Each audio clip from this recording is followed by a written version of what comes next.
Boa noite a todos. Vamos finalizar hoje nossos encontros. Estão ouvindo bem?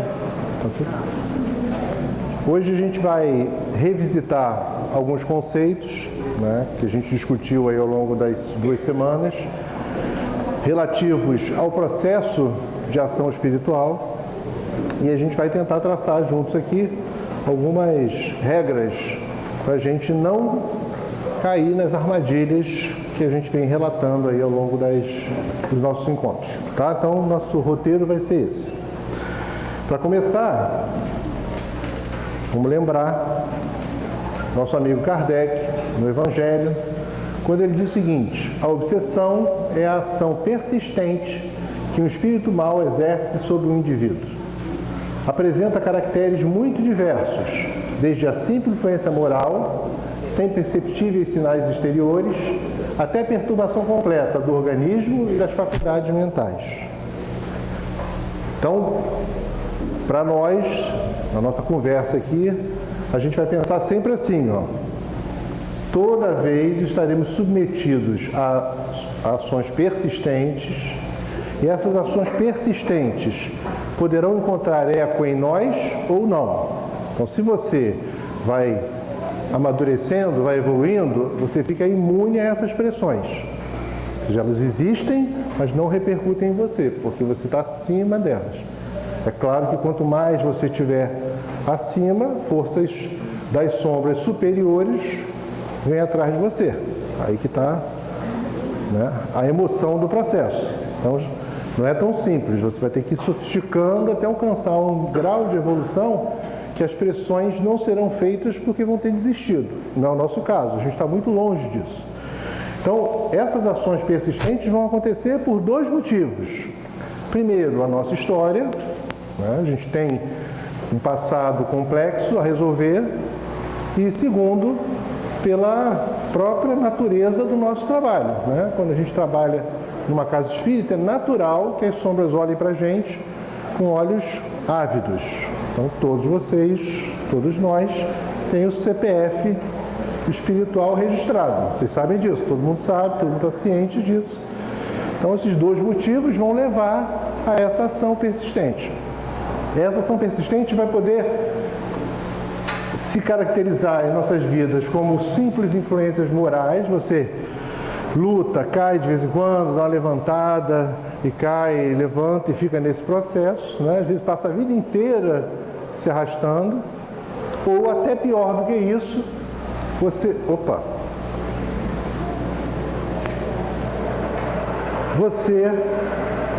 caminha para uma perturbação completa do organismo físico, que é uma forma de você ter a sua encarnação muito prejudicada, né? Ou seja, você caminha para um desequilíbrio orgânico muito severo, e aí a sua possibilidade de amadurecimento espiritual fica muito comprometida na encarnação. Ou, né, a perturbação de faculdades mentais, que não é simplesmente o cara enlouquecido no sanatório, não. É muitos de nós, mesmo na casa espírita, mesmo trabalhadores da casa espírita, ao longo desses anos eu tenho visto muitos casos assim. As decisões vão ficando cada vez mais perturbadas, mais dissociadas do que se espera, né, de alguém que está querendo se transformar numa pessoa melhor. Então, a gente tem que estar muito atento, porque essa ação, ela é contínua. 24 horas por dia estaremos submetidos a pressões espirituais. Basta vacilar 1 minuto, você joga fora o dia inteiro. Então, é uma luta constante, né? Então, esse processo todo vai estar presente, né, na nossa vida. Outra frase que eu queria usar aqui para ir preparando a nossa discussão está no livro Temas da Vida e da Morte, do Manuel Filomeno de Miranda, o médium Edivaldo, e ele fala assim, ó, com relação aos obstáculos que a gente tem que superar. Esse intercâmbio de características negativas ou vulgares determina o aparecimento de síndromes obsessivas que, não cuidadas em tempo próprio, se transformam em malsinada fascinação e subjugação com graves riscos. Ou seja, ele fala a mesma coisa que Kardec. Ele diz assim: as síndromes obsessivas, que ele usa umas palavras bacanas, né, levam à fascinação e à subjugação.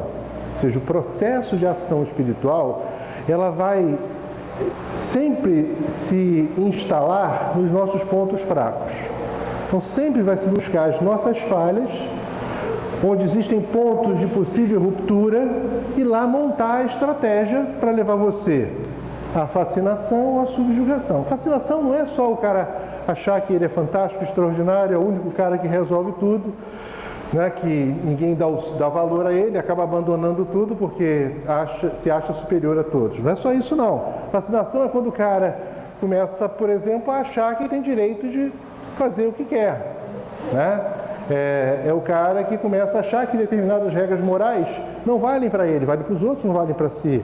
Ele fica tão enlevado com suas características superiores que ele acha que é normal, né? O adultério é normal. Ele começa a achar que é normal, porque na cabeça dele, ele é um ser à parte, é um ser superior, e não somos. Nós estamos submetidos a regras rígidas, claras, se a gente pretende evoluir, amadurecer como espírito imortal, né?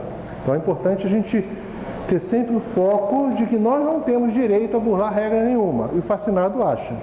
A pessoa começa a achar que determinadas regras valem para os outros, não valem para si. Né? A regra vale para todo mundo. Tem que valer para todo mundo. Todas as regras morais, né? Todas aquelas leis naturais que Kardec coloca, que o Evangelho coloca, no Evangelho segundo o Espiritismo, são regras básicas que a gente tem que seguir. Não tem como burlar. Todas que a gente tentar burlar, a gente vai se complicar. Então é o que ele está falando ali. Como se dá esse processo? A Joana, no livro Fonte de Luz, diz: referimos à identificação das ideias e propósitos que certos indivíduos percebem noutros, passando a receber-lhes o magnetismo e deixando-se impregnar.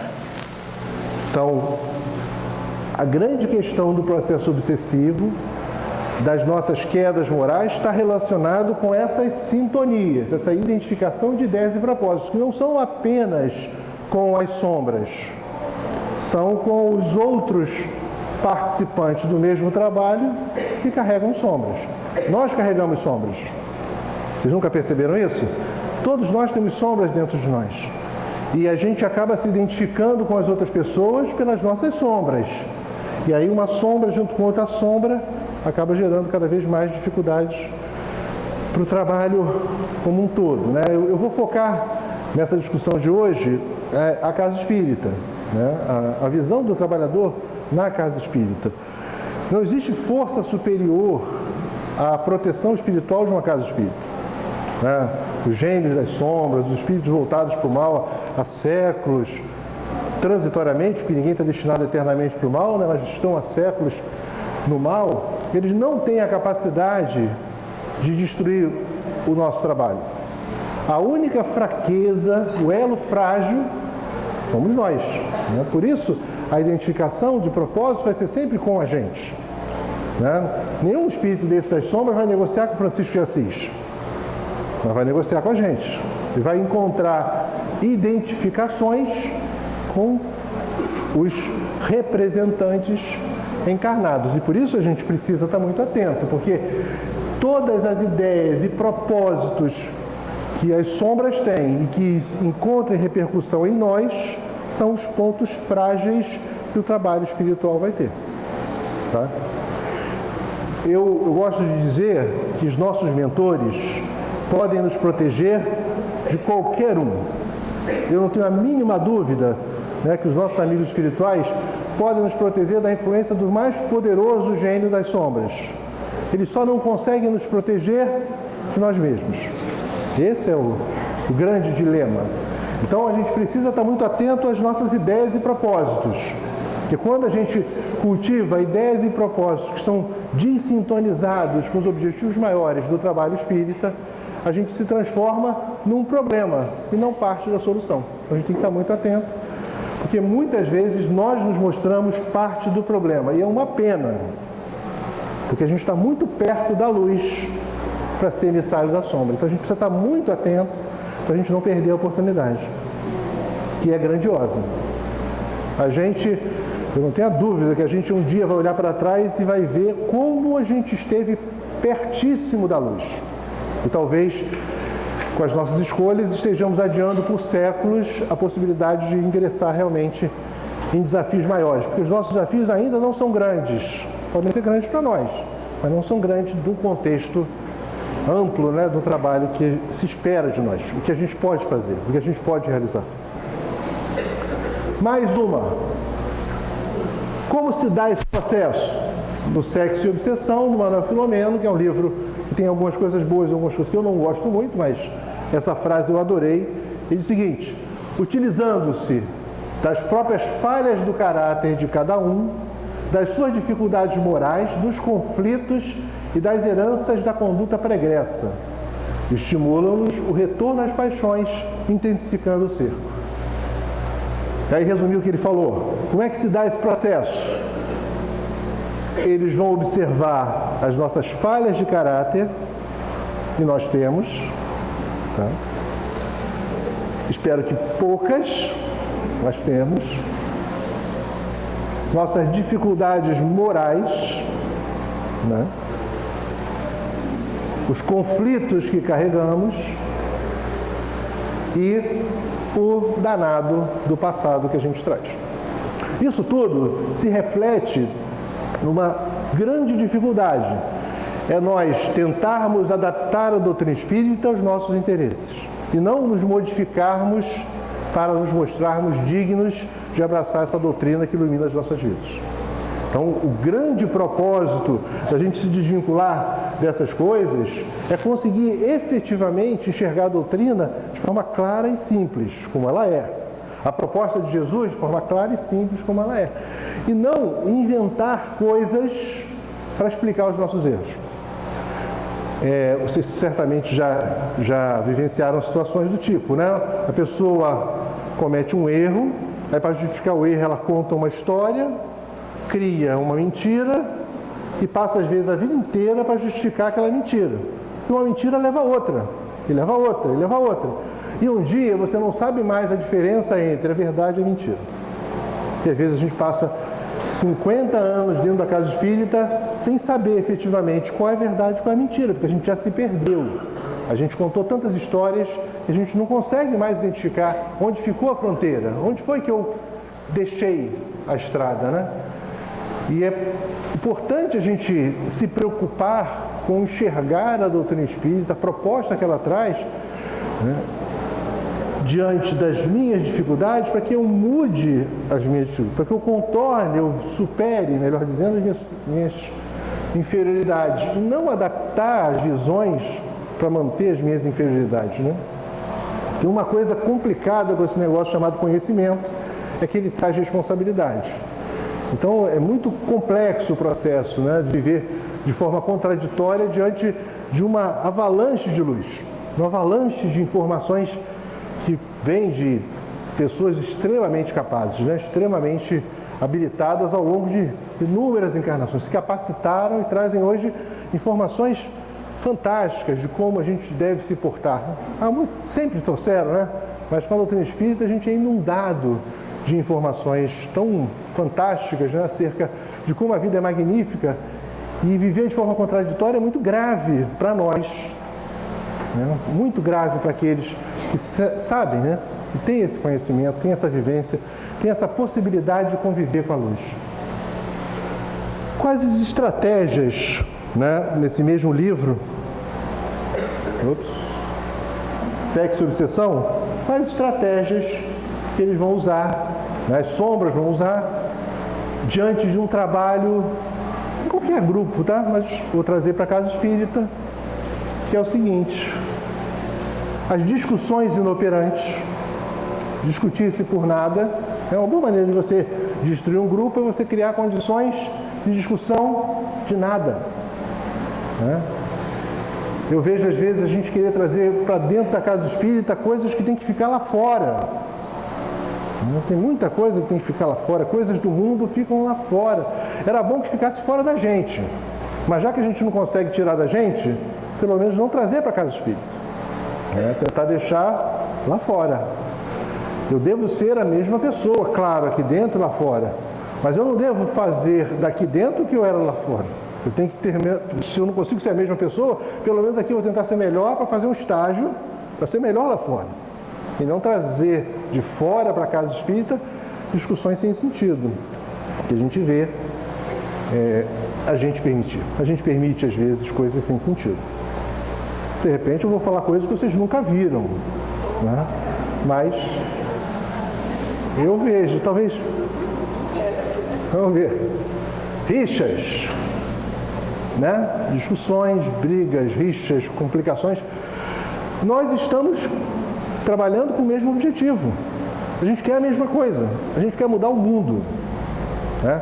A nossa proposta, a gente não está aqui para coisas pequenas, né?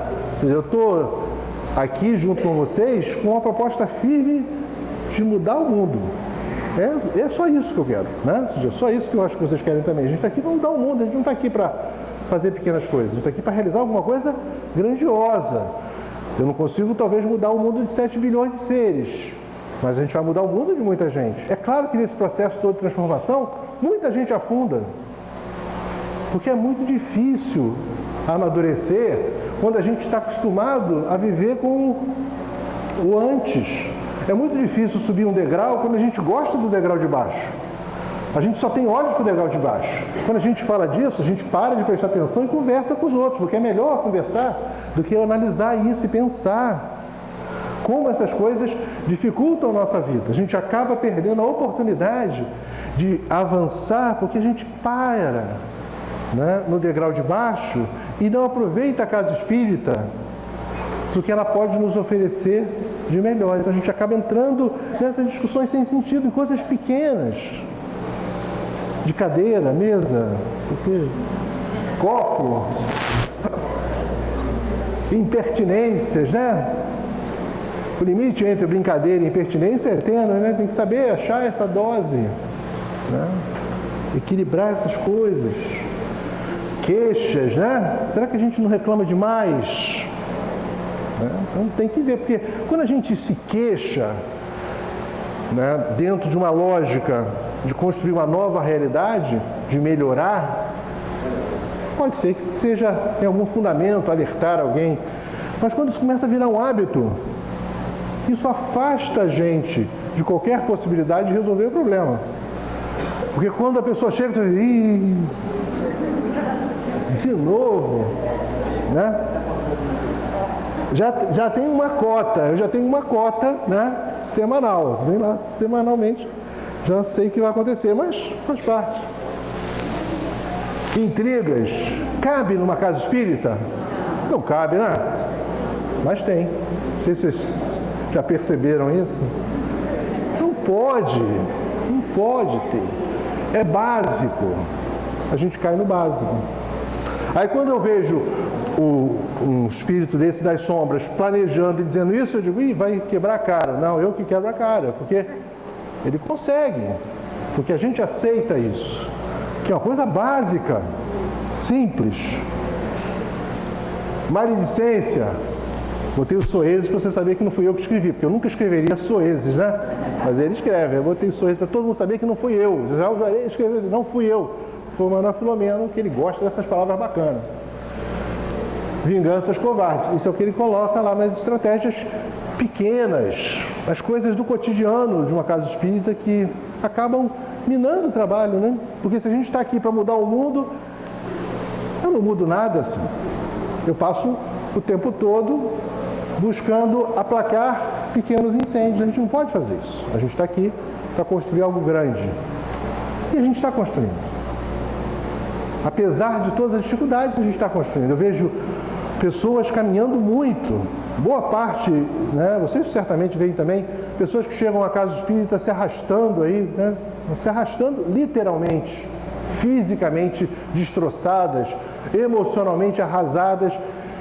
E aí está agora aí trabalhando no passe, atendimento fraterno. Isso é bacana pra caramba, porque isso mostra o poder que essa doutrina exerce sobre nós, a capacidade que ela tem de abrir novos horizontes, de permitir que a gente veja a vida de uma maneira muito mais adequada. Mas às vezes a gente dá esse salto e para. A gente não vai além, a gente para no pouco e acha que é muito. É pouco, é muito pouco. Já disse para vocês, né, quando eu converso com os mortos que já trabalharam aqui na casa, Nenhum fala que fez muito. Todos eles lamentam que podiam ter feito mais. Então eu tenho certeza que nós vamos lamentar também. Então, lembrar sempre que a gente faz pouco ainda. Podíamos fazer mais. Fazer mais não é ter mais horas no trabalho, não, tá? Fazer mais é fazer o trabalho com melhor qualidade. E cada vez mais qualidade. Finalizando aqui as nossas visões, né, para poder falar das nossas estratégias também. Uma estratégia simples, muito simples. Do livro Painéis de Obsessão, ele fala, ó, toda e qualquer obsessão é sempre resultado da anuência, consciente ou não, de quem a sofre. Ou seja, a obsessão só se instala em mim porque eu deixo. De forma clara, consciente, objetiva ou inconscientemente, na medida que eu vou escolhendo caminhos tortuosos, achando que estou indo bem. Então tem que tomar muito cuidado com as nossas escolhas. Eu tenho que estudar muito, refletir muito, que eu não posso cair nessas armadilhas do processo obsessivo, que vão certamente focar os nossos pontos fracos, as nossas falhas, como ele falou lá, falhas de caráter, nossos conflitos. Aí estão as questões que a gente precisa estar atento. É claro que o trabalho que eu realizo em benefício do próximo é importante. Eu preciso buscar esse trabalho. É uma grande terapia, né? Ou seja, poder trabalhar no bem. Às vezes a pessoa me procura e fala assim, queria saber o que eu posso fazer para ajudar a casa. Eu digo, nada. Já ouviram isso, né? Agora, a casa pode te ajudar, te dando a oportunidade de trabalho. Ninguém está ajudando a casa.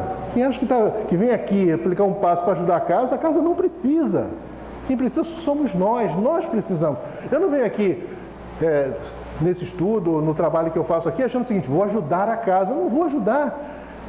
Eu estou sendo extremamente beneficiado por uma casa que me acolheu e me dá a oportunidade de enxergar a vida dessa forma. O que eu devo a essa doutrina, eu não consigo pagar. Por mais que eu venha fazer, não vou conseguir pagar.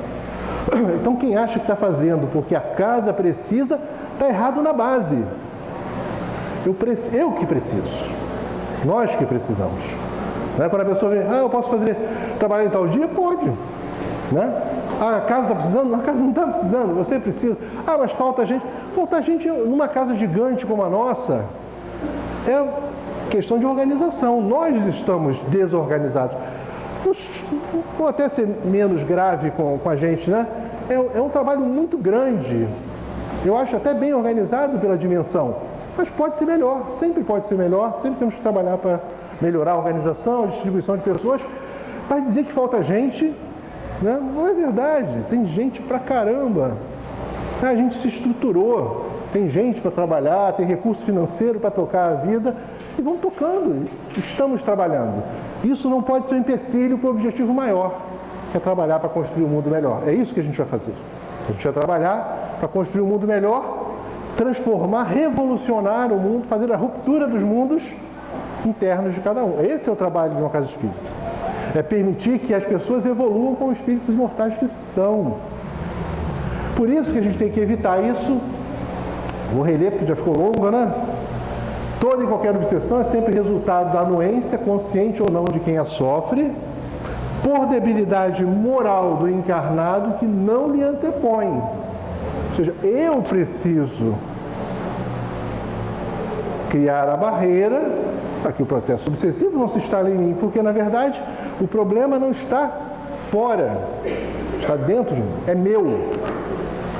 Um espírito só consegue inspirar, né, vaidade em mim se eu sou um cara vaidoso, porque se eu não for, ele vai perder o tempo dele. Ele nem vai fazer isso, porque ele vai observar e vai ver onde está o ponto fraco desse cara. Aí vai olhar para mim e vai dizer, é um cara impaciente. E vai tentar trabalhar para derrubar o cara na impaciência. Olha para mim e diz, esse é um cara vaidoso. Vou fazer esse cara achar que ele é fantástico e extraordinário. Vou jogar esse cara no chão. Ele vai olhar você, vai analisar você e vai atacar onde você tem um ponto mais fraco. Ou por deficiências de comportamento que propiciam o intercâmbio em razão da preferência psíquica que apraz ao mesmo manter. Deficiências de comportamento. Se nós queremos trabalhar no bem, a gente tem que olhar de maneira muito urgente para as nossas deficiências de comportamento, os hábitos que a gente tem. Porque isso é uma avenida aberta para o processo obsessivo. Uma avenida, não é nem uma brecha, né? É uma avenida onde o cara passa o trator fácil. Sabe aquela máquina de amassar asfalto, de acertar asfalto, aquele rolo compressor? Ela passa aquele rolo em você fica aqui, desenho animado, você fica uma fatia de papel arrasado ao final da encarnação. Então tem que olhar isso aí. Bom, o que fazer então, né, diante desse cenário onde as pressões espirituais são uma realidade? Né? Então, acho que ficou claro para todo mundo aqui que estamos todos submetidos a muitas pressões. Eu acho que ficou claro ao longo desses encontros, né, que existem as mais diversas formas de nos atingir. Ficou claro para vocês que sombra e luz convivem dentro de uma casa espírita. Está claro para mim? Eu vejo isso o tempo todo, né? A gente está aqui conversando com um grupo de encarnados, tem um monte de gente das sombras aí olhando para a gente. Faz parte, né? Faz parte, é bom. Eu prefiro que eles estejam aqui, porque buscar onde eles estão dá muito trabalho, então deixa eles aqui. Só que aqui a gente tem que aprender a viver melhor, porque eles vão estar influenciando a gente também. Depende da gente. O que fazer então? Então vamos estabelecer aqui algumas regras básicas curtas, né, do nosso procedimento na vida, na casa espírita, enfim, onde quer que estejamos. Eu falei 4 regras simples. A primeira, vou buscar meu amigo Jesus, que em Marcos, no capítulo 14, versículo 38, diz: vigiai e orai, a fim de que não entreis em tentação. O espírito, na verdade, está pronto, mas a carne é fraca. E essa tradução é do Haroldo Dutra, uma boa tradução, quem quiser ler o Novo Testamento, que eu recomendo que todos leiam, né? A gente tem que ter o hábito de ler o Novo Testamento, enxergar Jesus da maneira mais pura possível. A tradução dele é muito interessante, quem estiver interessado, né, busque e leia, porque ele vai ter a visão espiritual, né? Ele vai tentar sempre puxar para a nossa visão, a visão espírita. E aí ele bota aqui, ó, o espírito, na verdade, está pronto. Lembra que a gente conversou na primeira conversa? Nós, espíritos, que estamos agora encarnados e trabalhando numa casa espírita, fomos preparados no mundo espiritual para esse trabalho que a gente está fazendo. A gente não chegou aqui de improviso. Por acaso, estávamos passando na rua Cisplatina, vimos a casa espírita e dissemos, uma casa espírita, o que será uma casa espírita? Entramos e aí a vida se descortinou para nós. Isso tudo faz parte de um planejamento encarnatório. A gente tem toda uma visão pregressa, né, que levou a uma preparação e espera-se de nós um determinado tipo de atitude, que pode ser que seja tão bom que nossas, vou chamar de missões para a gente ficar alegrinho, né, dar uma animadinha, que elas possam até crescer, ou de repente o desempenho ser tão frágil, tão fraco, tão pífio, em homenagem ao Manuel Filomeno de Miranda, que a gente não realize nada. Então, o espírito está pronto, a carne é fraca. Ou de maneira mais jocosa, dizer que a carne não é fraca, o espírito é que é sem vergonha mesmo, né? Então a gente precisa aproveitar essa encarnação independente das dificuldades do dia a dia.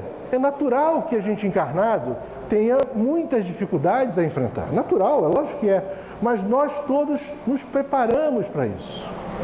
Ninguém ache, né, que isso é obra do acaso. Nós fazemos parte de algo muito maior. Centenas e centenas de pessoas vêm sendo preparadas para conseguir organizar trabalhos em casas espíritas que venham a se mostrar cada vez mais próximas de uma pureza, vamos dizer assim, de uma associação cada vez maior com a proposta dos nossos mentores, ou seja, de uma proximidade que permita trabalhos cada vez mais complexos, para que a gente possa ajudar encarnados e desencarnados. Essas sombras estão aqui dentro, porque o objetivo da Casa Espírita é iluminar as sombras também. A gente está aqui para iluminar as sombras que estão dentro das pessoas, e as sombras simbolizadas por aqueles espíritos que ainda não enxergaram o quão triste é a escolha que fizeram. Então a gente está aqui para mostrar que nós não somos fantásticos, mas que essa doutrina que a gente abraçou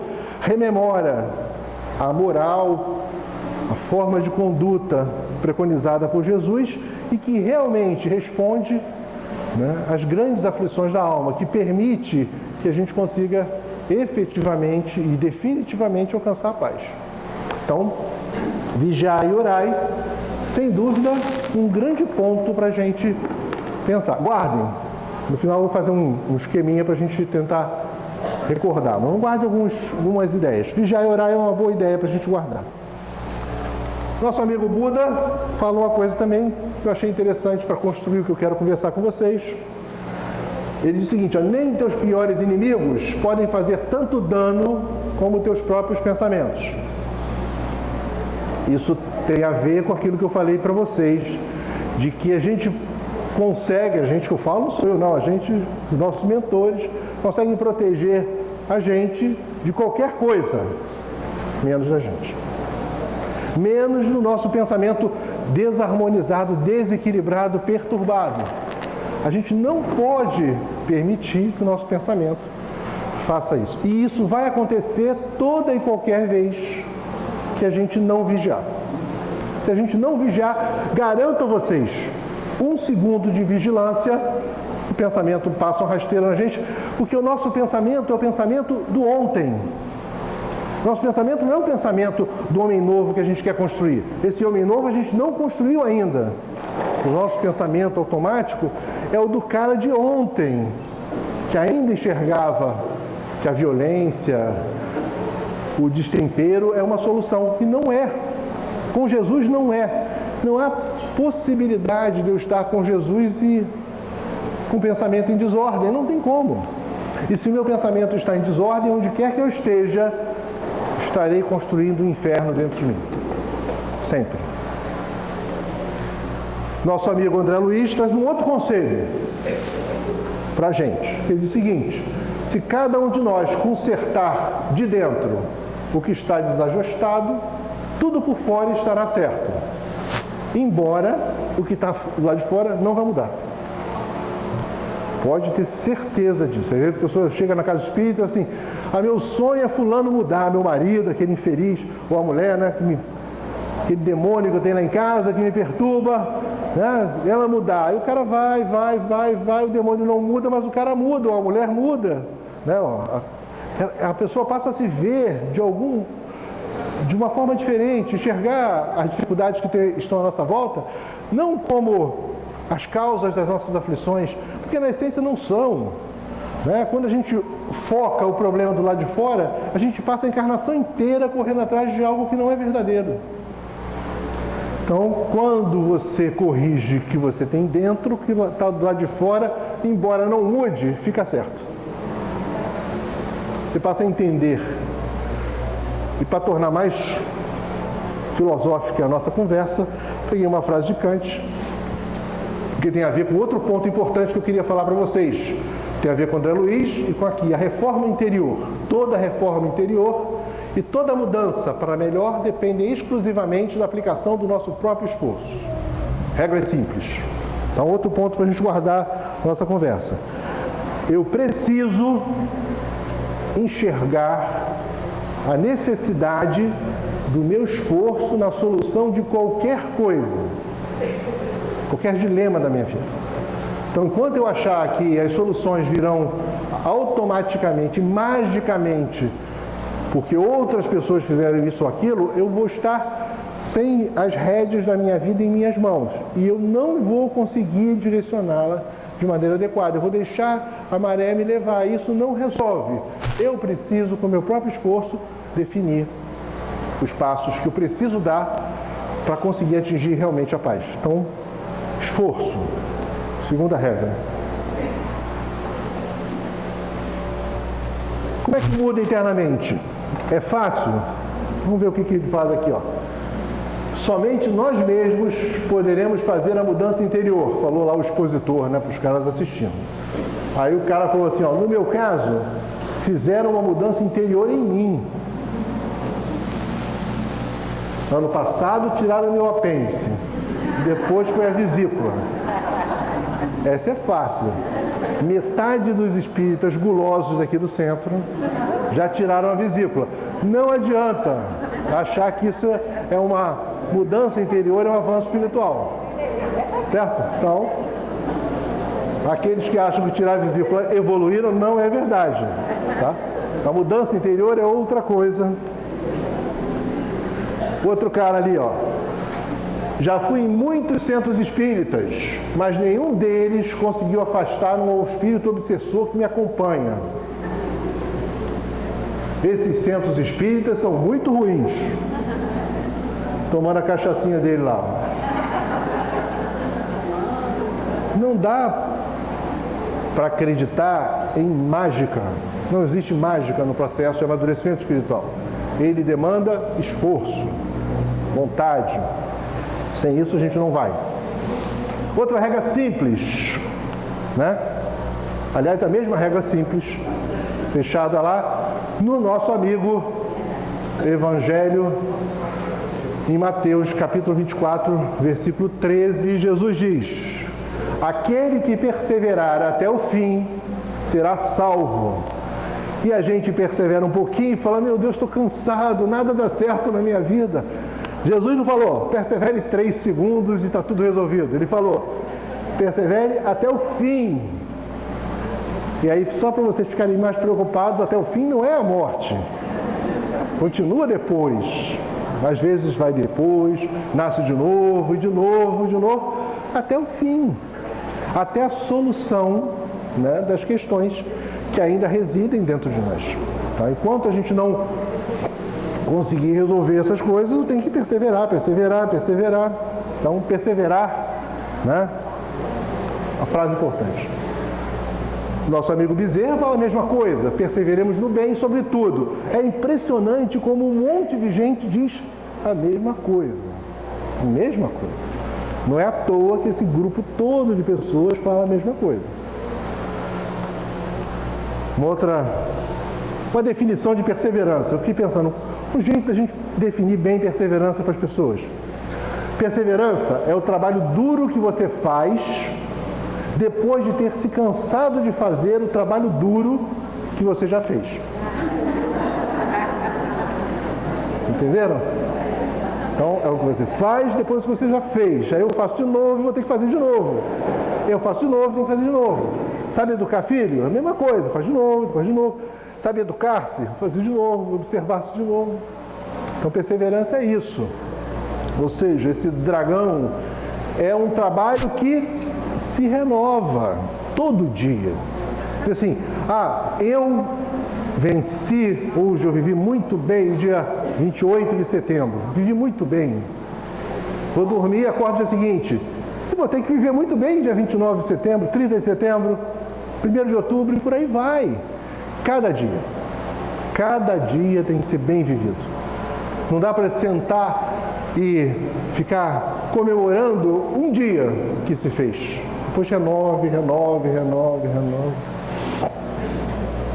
Reconhece-se o verdadeiro espírita por sua transformação moral e pelos esforços que faz para dominar as demais inclinações. Não podia deixar de usar nosso amigo Kardec, né, como uma frase para ilustrar esses dois conceitos, né? Em resumo, para organizar aqui a nossa cabeça, né, já que a gente falou um monte de coisa.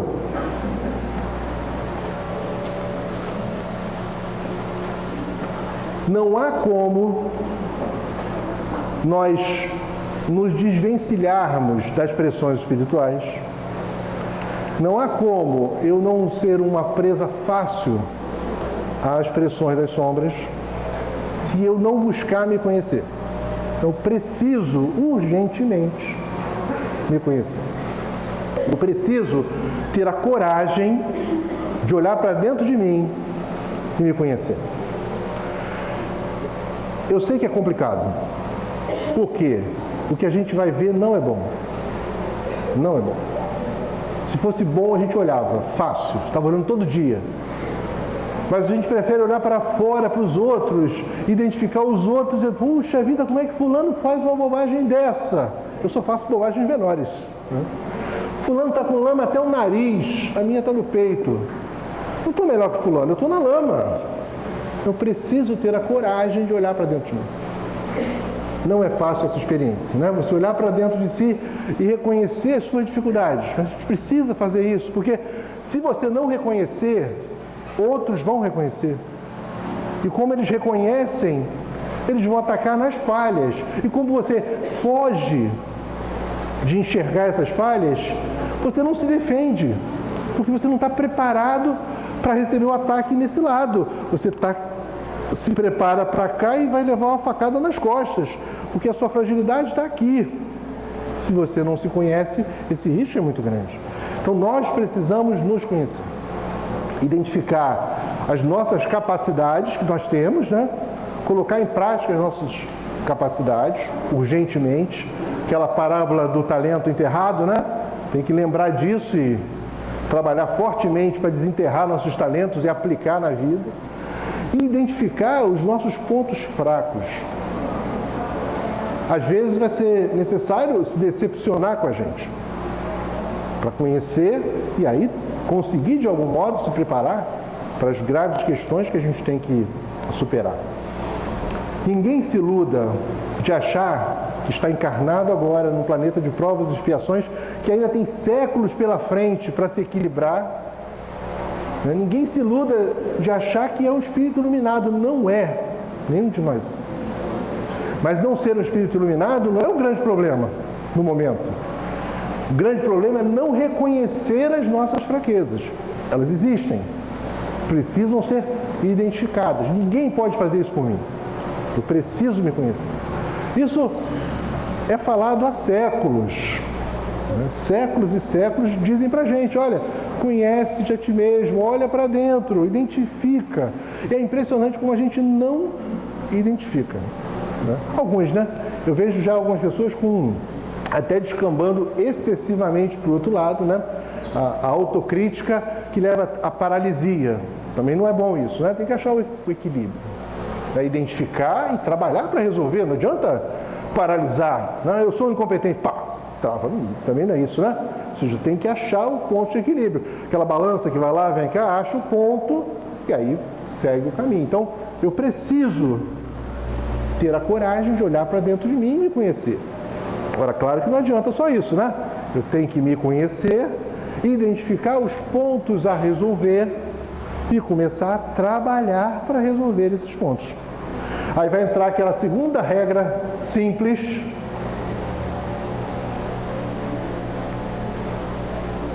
que é a perseverança.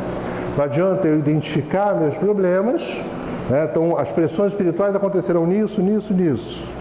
As minhas fragilidades são essas.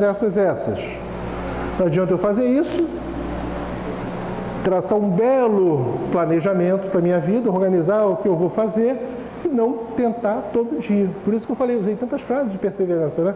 Eu preciso todo dia estar atento, porque todo dia a pressão espiritual vai estar lá. Garanto a vocês, todo dia vai estar. E vai ficar cada vez maior na medida em que você se mostrar cada vez mais forte. Porque enquanto você resiste à pressão nível 2, o cara manda um cara de capacidade 3, derruba você. Se você vai para o nível 3, tem que ser um cara com nível 4. Se você vai para o nível 9, vai começar a rarear, né? Os caras para vir atrás de você, mas sempre vai ter alguém para vir, até você virar alguém capaz de estar acima de qualquer possível pressão espiritual. Isso vai demorar um pouco, não nos preocupemos com 10, né? Vamos tentar ir para o 4, para o 5, para o 6 e por aí vai. Nesse processo de perseverança, a gente precisa buscar equilíbrio na nossa vida. É impressionante como a gente cicla. Ora a gente está bem, ora vai lá embaixo. Ora está bem-humorado, fica mal-humorado.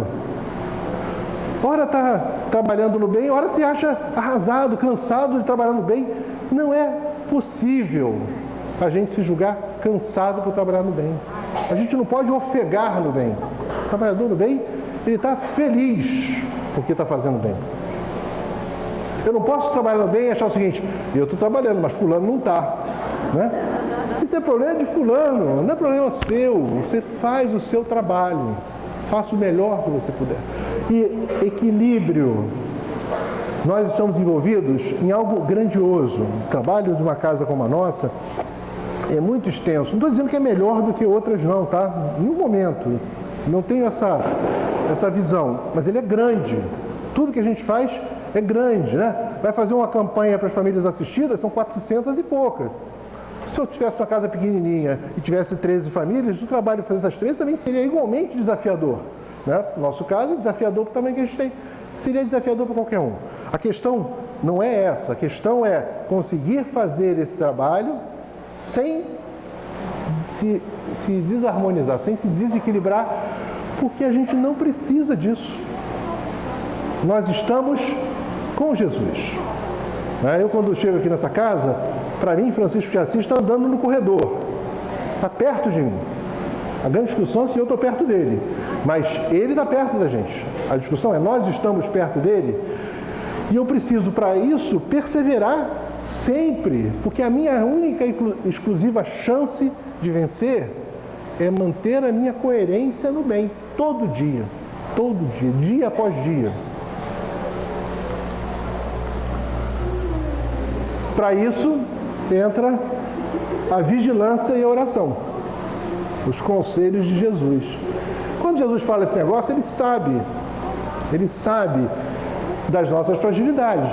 Então ele alerta, olha, para você conseguir sucesso na perseverança, você vai ter que ter 2 instrumentos contínuos, perseverar no bem, vigiando o tempo todo, porque eu serei estimulado negativamente pelas pessoas que estão à minha volta, pelos trabalhadores,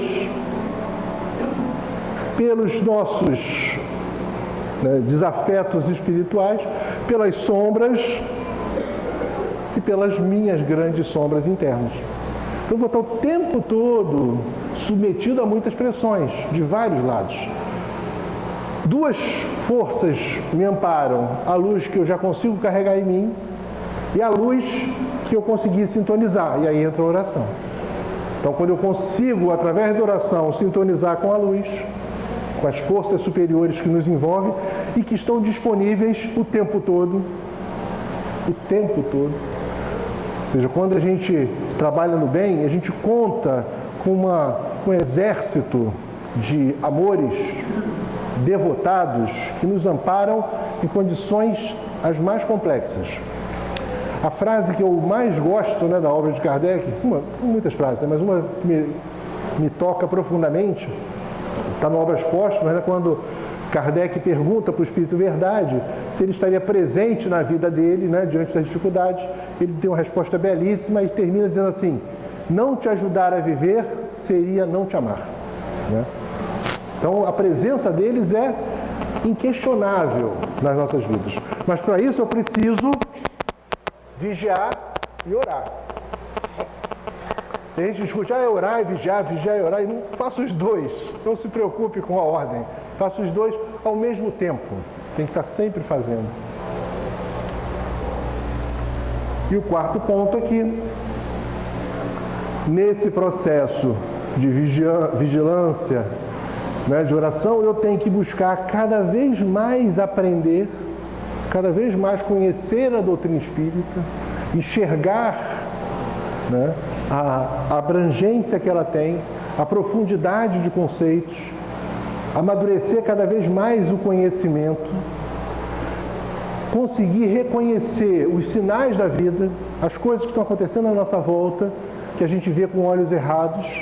Precisamos aprender a ver adequadamente, precisamos aprender a ver e ouvir à luz dessa doutrina que a gente abraçou. E quanto mais a gente aprende, quanto mais a gente conhece, quanto mais a gente avança, fecha o ciclo, e volta na etapa de se rever. A pessoa que eu conheço hoje, espero que não seja a mesma pessoa que eu veja daqui a algum tempo. Que eu seja uma pessoa melhor. Mas aí, novamente, o ciclo se faz e o desafio segue. eu vou estar sempre girando nessas minhas regrinhas simples. Eu puxei para mim. Mas, na verdade, são regras milenares que a gente ouve através de tantos sábios aí. Então, que a gente possa parar e olhar isso e, em resumo, seguir a nossa vida. Deixar para vocês a visão de que isso não é fácil, nada fácil. Não é uma tarefa para almas frágeis, mas nós estamos na doutrina espírita porque nós dissemos, nós nos comprometemos, nós nos preparamos para nos mostrar como almas fortes. A gente disse, garanto a vocês, nós dissemos. Algumas pessoas mandaram perguntas para mim, eu vou responder para cada uma delas. E a linha vai ser essa, porque algumas perguntas foram nessa visão, né? Nós nos comprometemos, nós garantimos que seríamos capazes. Deixar agora uma mensagem aos vivos do livro Temas da Vida e da Morte, no capítulo Influência do Meio e do Médium. Manuel Filomeno diz o seguinte: de bom alvitre, estude e exercite os seus recursos de captação e registro, sem precipitação nem vaidade, considerando-se sempre como sendo instrumento frágil e vulnerável a requisitar cuidados contínuos e constante disciplina. Nós somos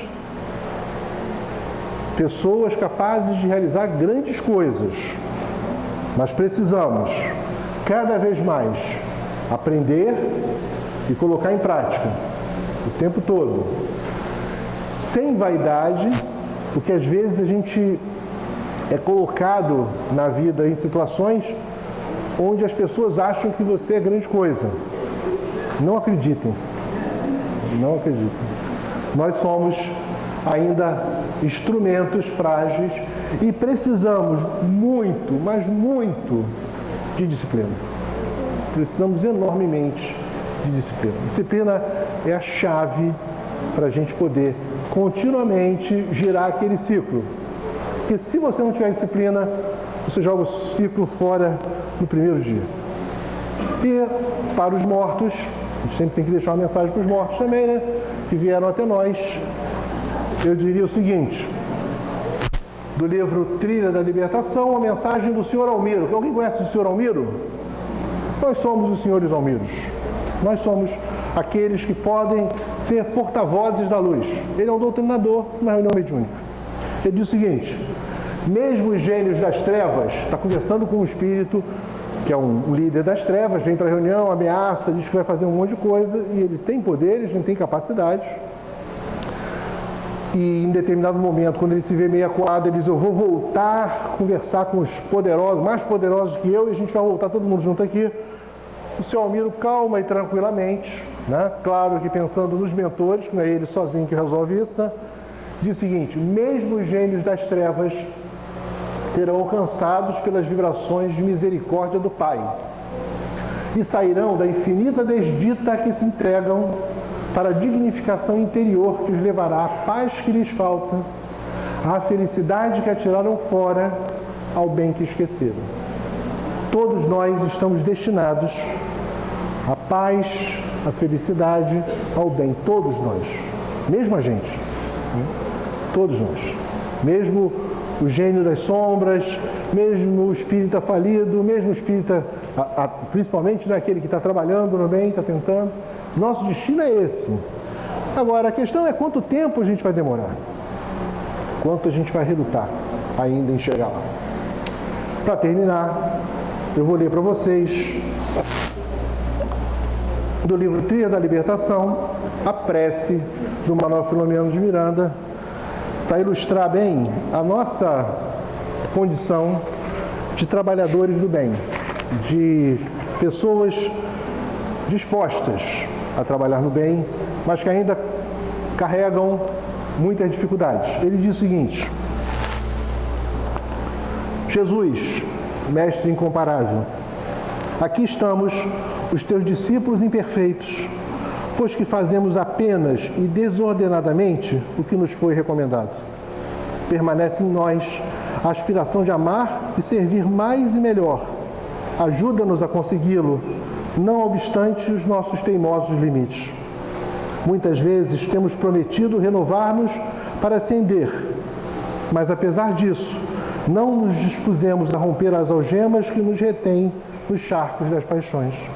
Hoje, no entanto, brilha em nosso íntimo diferente chama de entusiasmo e fé, apontando-nos o rumo libertador. Desejamos agradecer-te, Senhor, a incessante ajuda com que nos honraste durante esses dias de atividade. Jamais nos faltaram inspiração, apoio e discernimento para agir com equilíbrio. Abençoa, Jesus, todos aqueles que partilham dessas preocupações e tarefas, infundindo-lhes ânimo superior e disposição para o bem. Especialmente naqueles que saíram da treva e se dispõem à renovação. Tem piedade deles, os irmãos recém-chegados da ignorância. Compadece-te também daqueles outros que se demoram na demência do egoísmo e da presunção, esquecidos de ti. Roga a nosso Pai por eles e por nós, os filhos do Calvário, que nos consideramos ainda. Somos candidatos ao bem.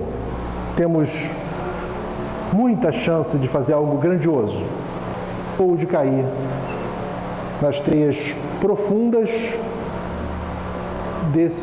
dessas escolhas contraditórias que muitas vezes fazemos. Que sejamos capazes de nos mostrar a cada passo, né, superiores a nós mesmos, melhores do que ontem, vencendo os nossos limites e nos mostrando realmente dignos de estarmos trabalhando numa casa espírita. Nós temos muitas condições, todos nós aqui.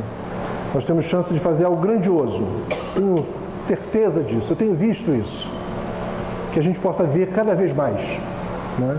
A gente não cair em armadilhas, que eu também tenho visto a gente cair, que a gente possa não cair mais e aproveitar muito essa bela encarnação que recebemos, essa bela oportunidade de estarmos tão perto da luz.